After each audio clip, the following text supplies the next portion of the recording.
Desiree. Desiree, how old are you?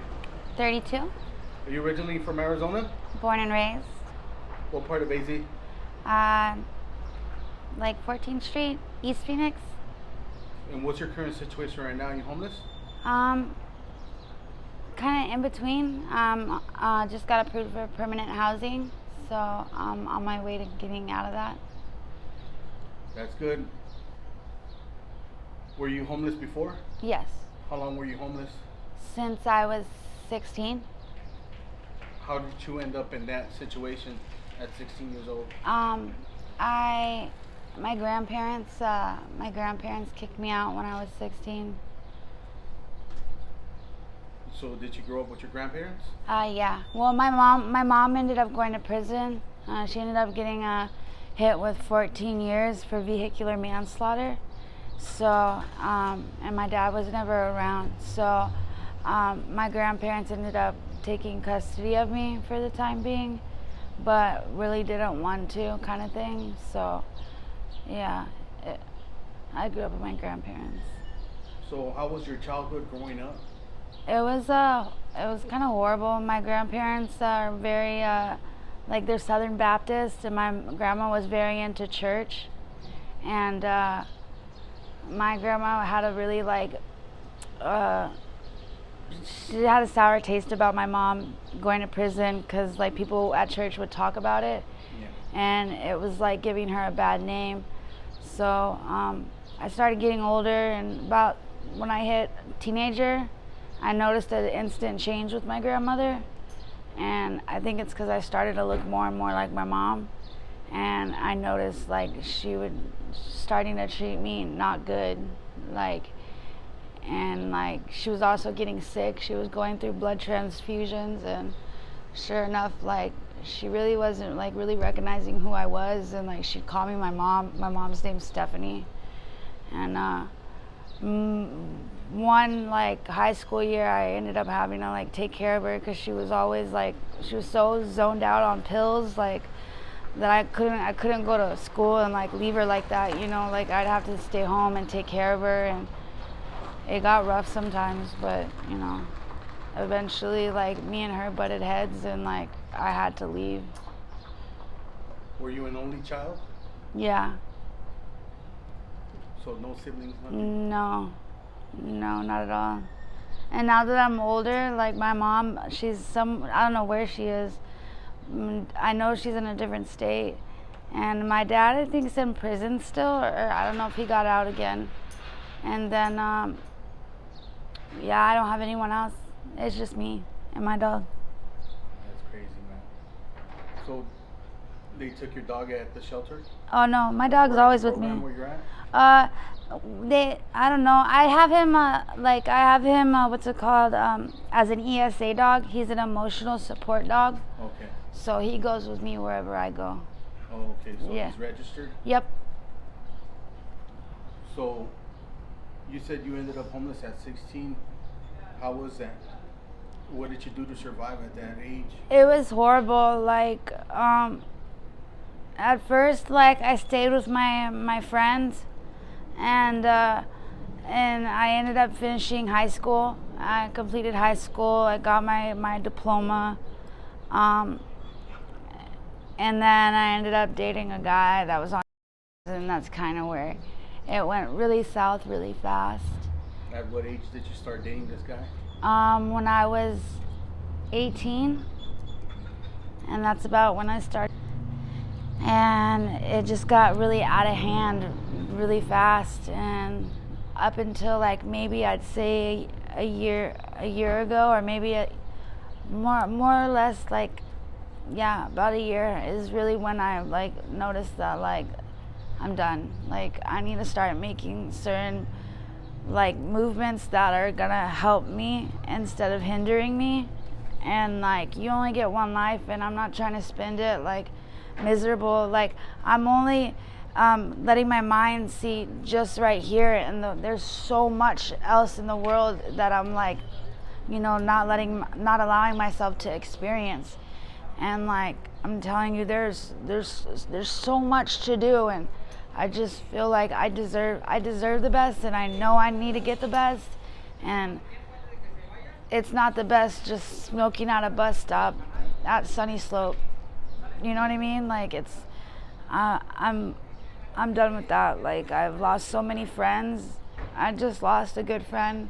I lost my friend Noah. I've lost a lot of friends. I've lost a lot of friends to the penitentiary for that. I've just lost a lot, and it's not just like when one person dies. It's like a ripple of effect. You know what I mean? Like you don't just lose someone. Like it affects like many others in all different types of ways. You know what I mean?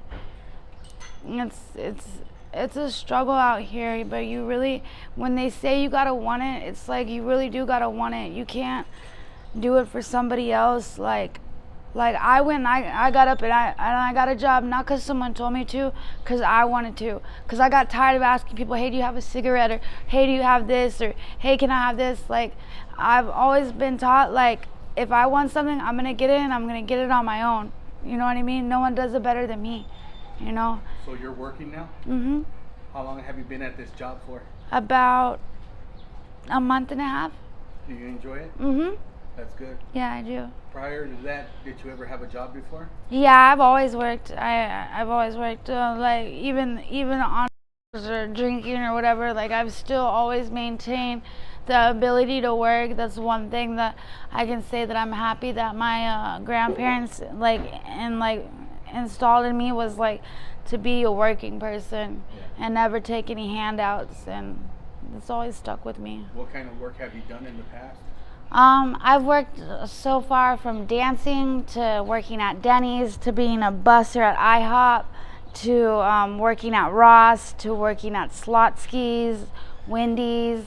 I used to work at the Wendy's on Via Linda in Scottsdale. I worked at Fired Pie. I've worked at Peter Piper Pizza. I've worked good couple jobs. Out of all those jobs, which one was the best one? I'd have to say when I danced. Those are the best years of my life. Like it was just a giant party. Like how old were you at that age? I started when I was 18. And I think I quit when it was 2017. But I mean, if I can. Was it making good money? Oh, always. I made like a G almost a day. But during the summers, it kind of got slow. But when the snowbirds would come, like I ate good. Was this a club here in Phoenix? Mhm. Do you want to mention which one or not? I worked at Blue Moon. That one was my favorite one. Sugar 44 was another one of my favorites. And let's see, which other one? Band-Aids. Band-Aids is always a good one. They're like really good. That's where I like learned all my cool stuff. But yeah. Those places are still around, huh? Yeah, no, those places are definitely still around and still. To anybody that's watching this interview and they want to get out of their homeless situation, how do they go about it? How did you go about it? I went to Phoenix Rescue Mission, and I asked to speak, and you can ask to speak to a man named Sergio, and they have a program called Works, and what you do is you get up in the morning and you go meet them at this church. I forget exactly what it's called, but if you look up Phoenix Rescue Mission, you can find out the number and you can ask them. But initially you go to this church at like 4 or 5 in the morning and you meet up with them, and then you go out into this like van and you go pick up, like, see all these weeds right here? Like say if we were on like a street, right? You're just picking up all the weeds and cleaning up the community is what it is. And they pay you, but also at the same time they set you up with a case manager, and they evaluate you and to see how you like your assessment for housing, your mental, just they set you up good, you know what I mean? And they allow you to get the help that you need. You just got to inquire about it, you know? Is there enough resources out there for people that want to get out of homelessness? Honestly, I feel like, especially in my community in Sunny Slope, I feel like they need to have more resources.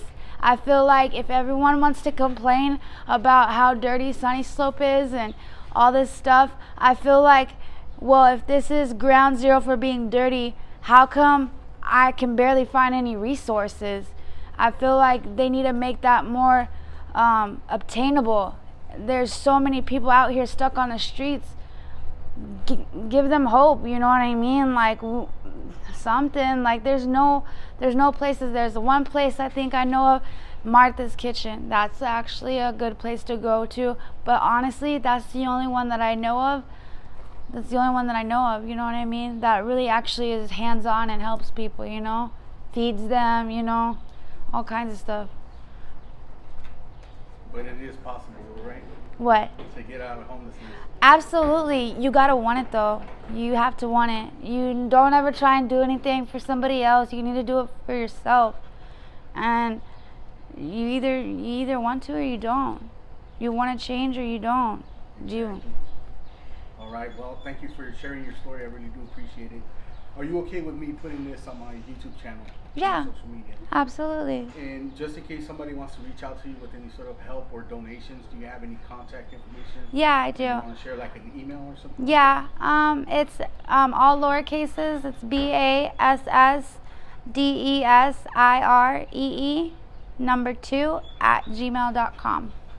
All right. Thank you. You're welcome.